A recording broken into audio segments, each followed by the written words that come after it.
e espírito.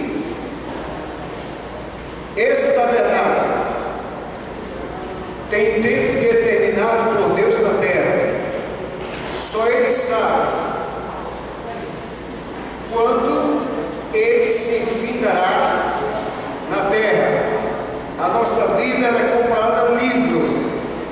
Tem começo, tem meio e tem fim. Deus que escreve a história individual de cada um de nós na terra. Só que ninguém sabe quando Ele escreve a última página. Tem livro que é pequeno, tem livro que é médio, tem livro que é grosso.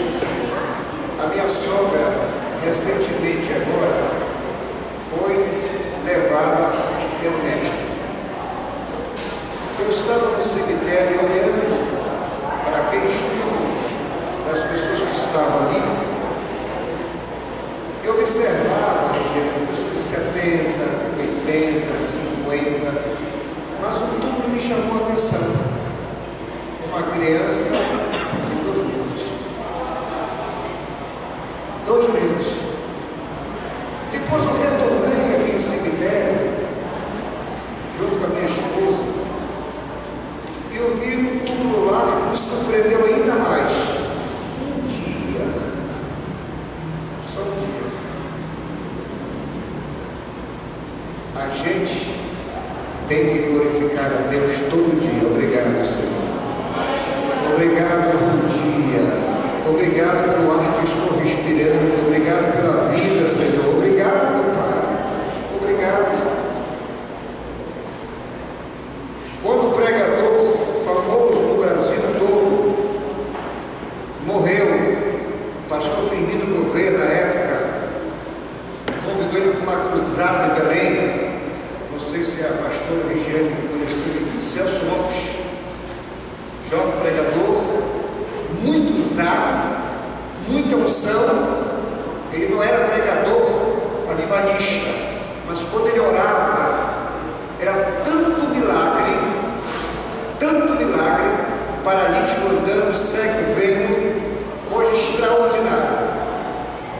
O pastor cuidou de uma cruzada em Belém, e ele veio no avião e esse avião caiu dentro da Baía do Guajará.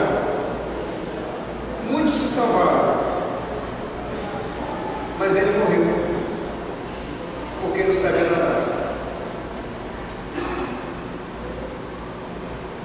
Gesiel Gomes, pastor conhecido do mundo todo, foi orar: Senhor, por que levaste de uma forma tão prematura teu servo, pastor Celso Lopes? Ele estava orando de joelho e uma voz veio no ouvido dele dizendo: se meu filho, que é meu filho, só dei para ele 33 anos. Obrigado, senhor, me respondeu.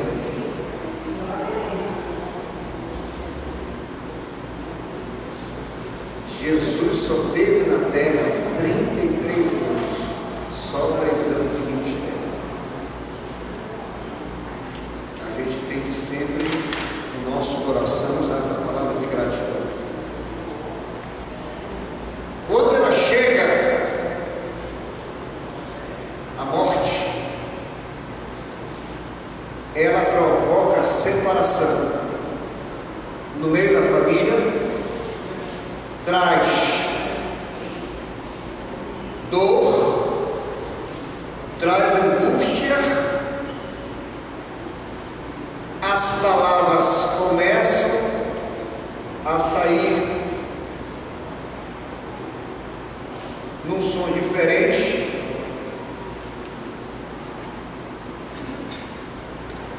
mas no céu,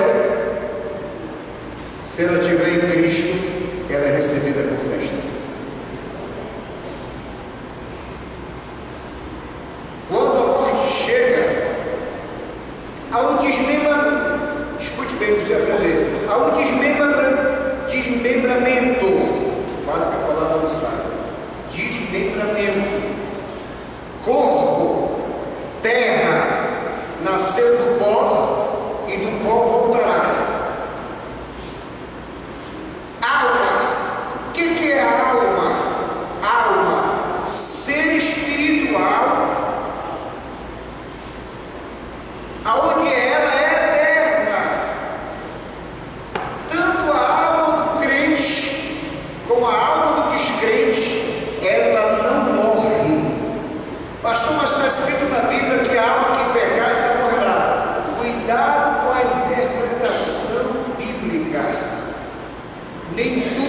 você tem que pegar o pé da letra. Tem um versículo na Bíblia: se o teu olho te faz pecar, arranca-o. Já viram isso? Você vai arrancar teu olho? Como é que você interpreta? Desvia o teu olhar.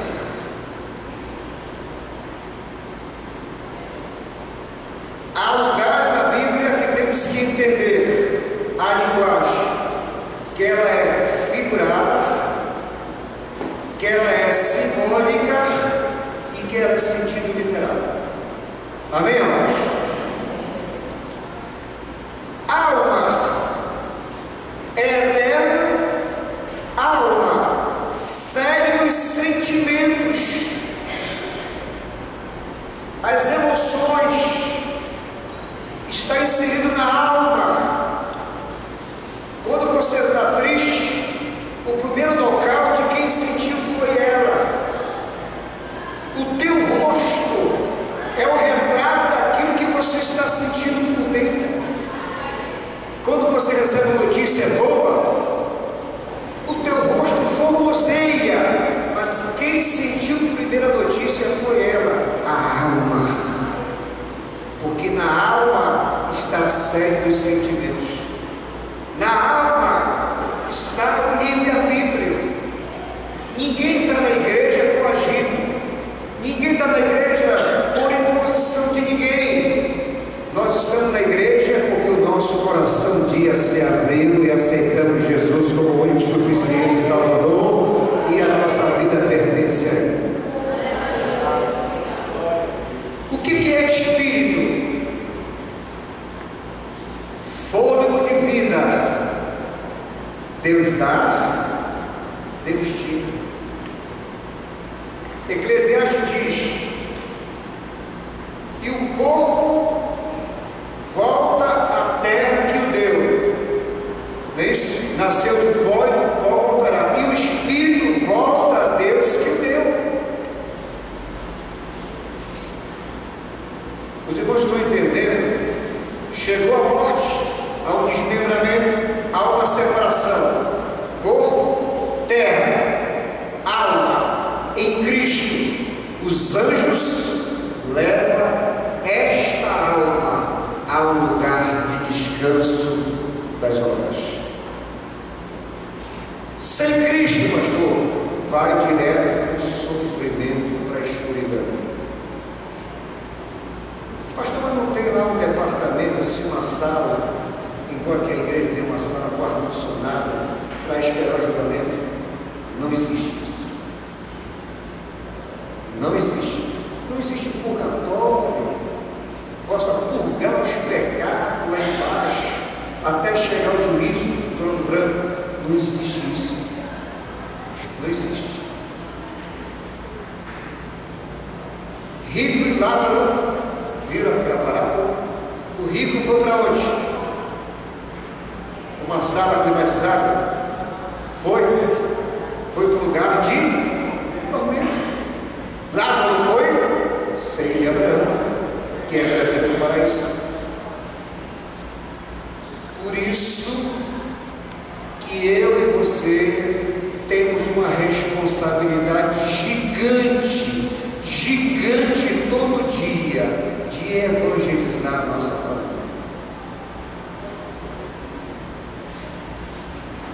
Eu sei que é difícil evangelizar, que o profeta não tem honra na sua terra. É complicado mesmo, mas existe uma maneira pelo qual você vai chamar a atenção do teu pai, da tua mãe, dos teus irmãos. Sabe qual é? O teu testemunho. O teu testemunho vai fazer a diferença. De repente vem a surpresa: Antônio, onde é mesmo a tua igreja? Olha, tal lugar. Estou com vontade de ir contigo lá. Vamos lá? Bora, meu irmão. É naquele dia que Jesus vai fazer a obra. E ele vai aceitar Jesus como seu Salvador pessoal.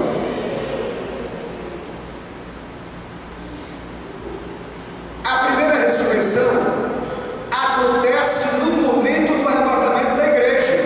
Quem participa dela? Só os fiéis. Pastor, e aquele participa da primeira ressurreição. Todos que morreram, desde Adão e Eva, vamos para a Bíblia, irmão. Vamos ler lá.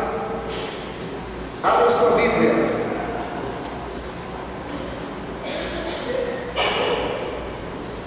Apocalipse, capítulo 20, versículo 4, 5 e 6.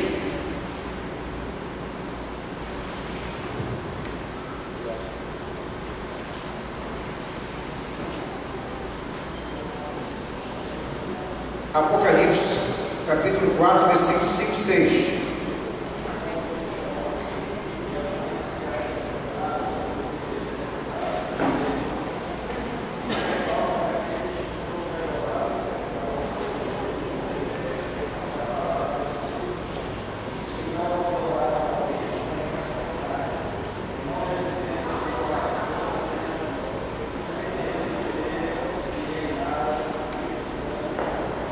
Maravilha.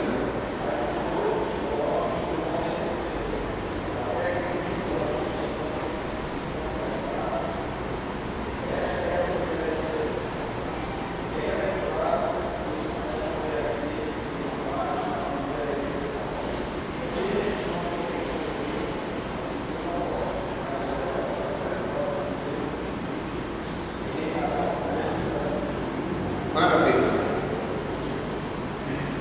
A grande interrogação na nossa mente, que a nossa mente é limitada para entender e mensurar isso, uma pessoa que morreu há 4.000 anos atrás, não existe nenhuma fagulha nenhuma no corpo dela. Não é verdade? 1000 anos, 500 anos. No momento da primeira ressurreição, Deus vai usar dois atributos dele. Primeiro, o atributo da onisciência. Deus é sabedor das moléculas. Cada parte daquele corpo que foi tragado pelas águas,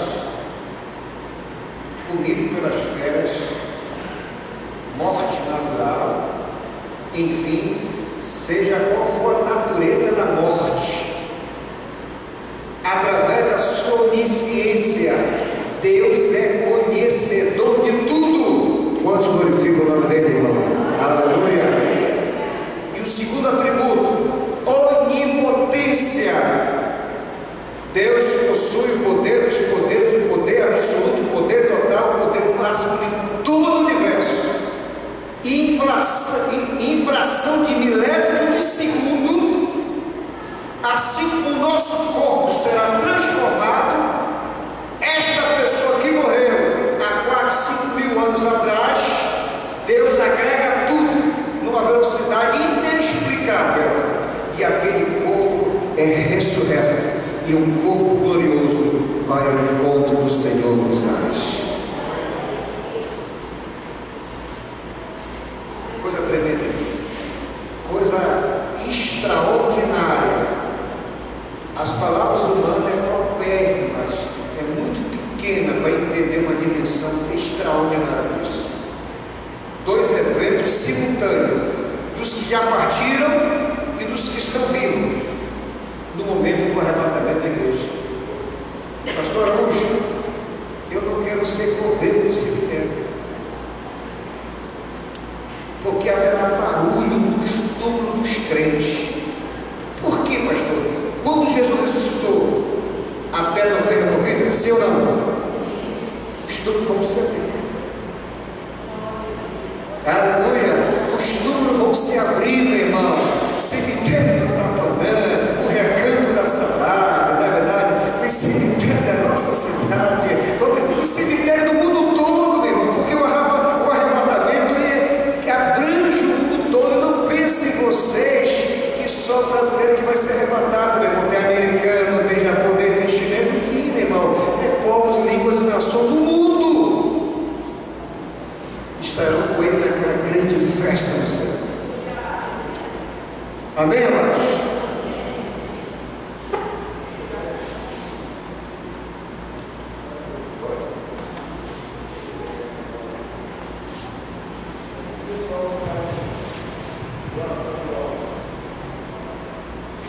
doadores de órgãos. Morreu, vamos tirar aqui as córneas, na verdade, e passa para outra pessoa. Eu creio que no momento da ressurreição, aquela córnea volta para o dono. Tem um detalhe interessante no arrebatamento da igreja, pastor. Deficiência visual. Ninguém chega no céu com problema de visão. É curado na hora. Paralítico, anda de cadeira de roda. Jesus levanta na hora ele e vai ao encontro do mestre, ao encontro dele nos ares. No céu, meu irmão, lá não tem hospital, lá não tem Big Ben, lá não tem Extra Farma, lá não tem Pague Menos, não tem nada disso, meu irmão, para cuidar de doente, para cuidar que está deficiente da perna, do braço, com problema de visão, não existe isso. Todo momento que o arrebatamento está vivo, meu irmão, Jesus levanta ele na hora, meu irmão, e cura ele da visão na hora. Tem problema no braço, não tem um braço, ele dá um braço para ele na hora, quando ele chega no céu perfeito, meu irmão. Levanta o braço, glorifica o nome de Jesus, irmão. O pregador americano nos Estados Unidos, muito usado por Deus numa cruzada, a última que ele pregou, voltou para casa, de repente, houve um acidente no carro dele. Uma carreta entrou, esmagou o carro dele e ele ficou preso nas ferragens do rei. Quando ele se acordou, ele estava entrando no céu. O livro chama-se 90 Minutos no Céu. Quem puder comprar esse livro, assim vocês vão achar. 90, cadê? Quando ele entrou no céu, ele ficou deslumbrado. A grandiosidade do lugar, aquele sentimento extraordinário de paz e alegria. Ele viu uma multidão vindo na direção dele. Sabe quem ele viu na multidão? A mãe dele, que morreu aos 90 anos, que em função da idade dela, ela andava assim, encurvada. Quando ele viu a mãe no céu, ela estava perfeita. Não tinha nenhuma ruga no rosto dela, brilhava o rosto dela, e o sorriso estampava no rosto dela, e veio abraçar ele. E ele viu também, sabe o que? Alguns alunos que ele era professor da escola dominical da igreja dele, que tinha partido antes, e veio também abraçá-lo. E ele ficou deslumbrado. Cada gesto da asa de um anjo era uma melodia diferente. Era uma melodia diferente. E ele caminhava junto com a multidão, alegre. E de repente ele viu assim lá na frente dele assim, um clarão, uma luz muito forte. Chegou perto e ele viu a cidade, a santa cidade, Jerusalém, a nossa residência oficial da noiva. Chegou lá perto, uma das portas se abriu. Ele viu uma das ruas de ouro puro e de cristal. Deu a vontade de ele meter o pé e disse: não é permitido ninguém entrar. Eu tenho um recado para ti. Tu tem que voltar.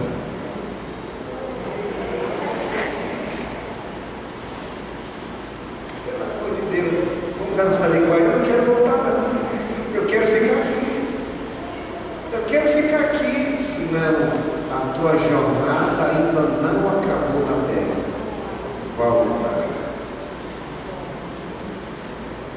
Um companheiro do ministério dele, soube do acidente, foi lá no local. Deus falou com ele, deu uma missão: vai, entra no carro dele,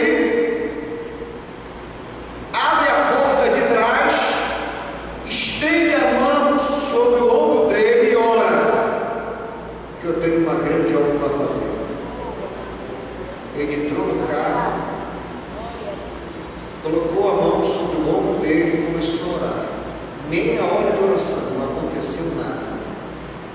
começou a cantar, começou a cantar, o pastor que tinha ido embora começou a cantar junto com ele.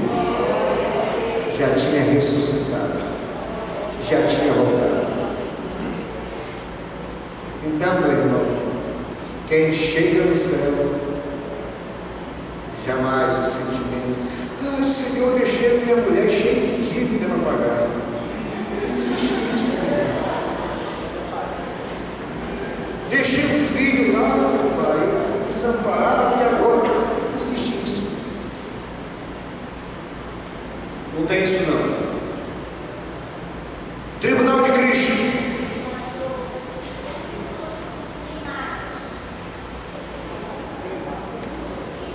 Só porque cinza, Chico Anísio, quando morreu, o corpo dele foi cremado. Eu me lembro que a esposa dele pegou a paz. O corpo dele estava dentro de um recipiente, um copinho, né? E jogou essas cinzas lá no Rio de Janeiro, na Rede Globo. Não sei se vocês se lembram daquele tempo. E jogou as cinzas de Chico Anísio lá.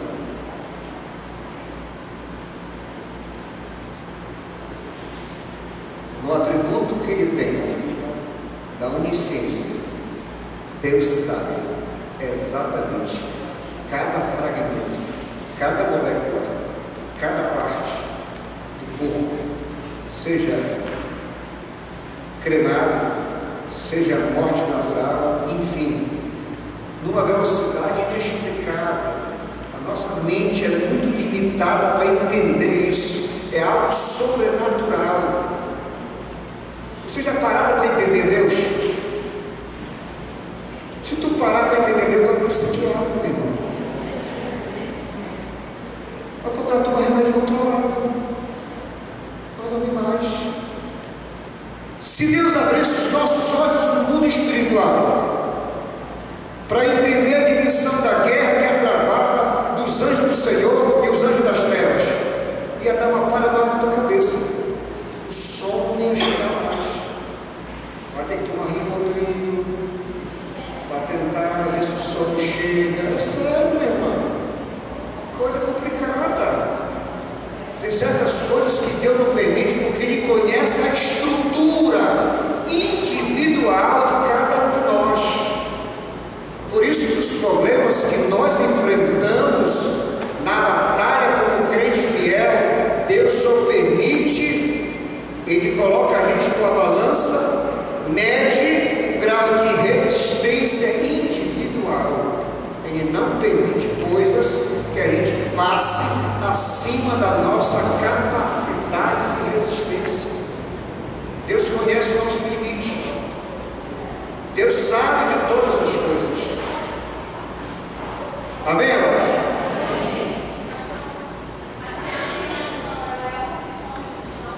Como?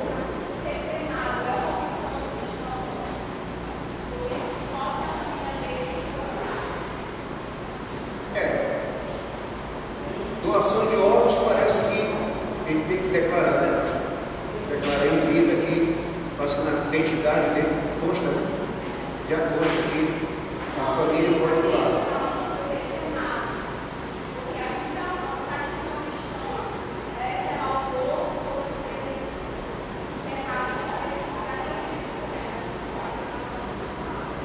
Eu acho que isso aí é mais uma opção da família, né? Tanto ele ser cremado ou não, ele não está mais ali. A alma dele já está no céu. Não está mais lá. Tribunal de Cristo. Esse aqui é assunto forte.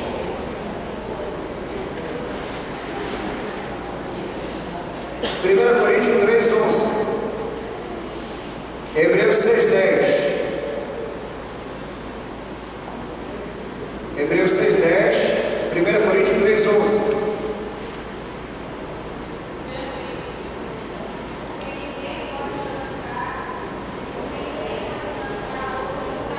Além do que foi posto, o qual é Jesus Cristo. Continue. Contudo, se o que alguém edifica sobre o fundamento é outro,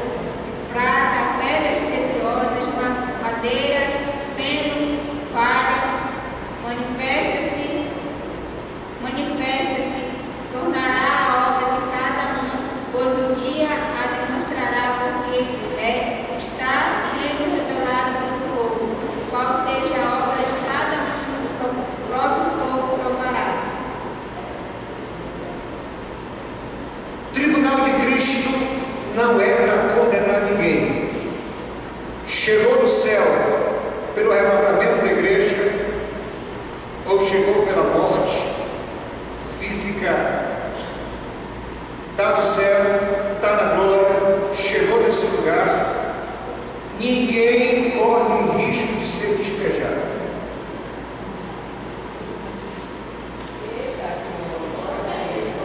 É forte, né? Será que eu cheguei a enganar você? Será que o Espírito Santo se enganou? Jesus se enganou? O Pai se enganou? Não, mesmo.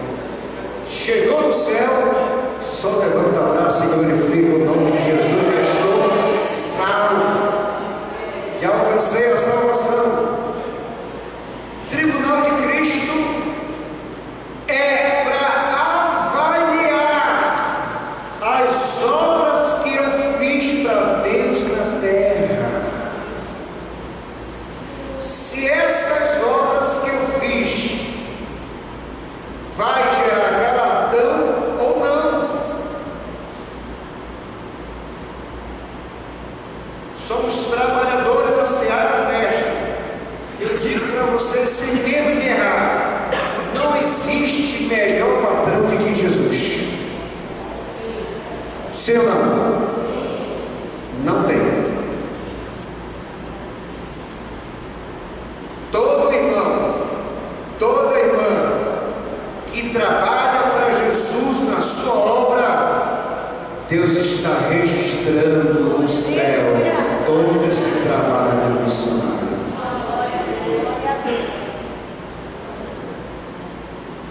Agora, detalhe, Paulo está dizendo aqui que o crente na terra, ele está construindo 2 prédios. O primeiro, que tem 3 andares. Qual é o material desse prédio? Primeiro, feno, palha, madeira. Material altamente combustível. Qual é o instrumento que será usado para definir se esta obra vai gerar o galardão ou não? Fogo.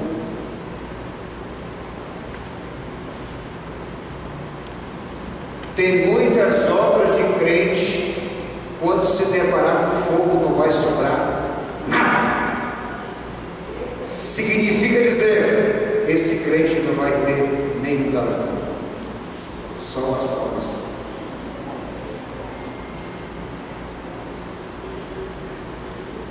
Mas tem crente que está construindo outro prédio de 3 andares. Qual o material? Ouro, prata, pedras preciosas, aonde o fogo não tem autoridade para queimar.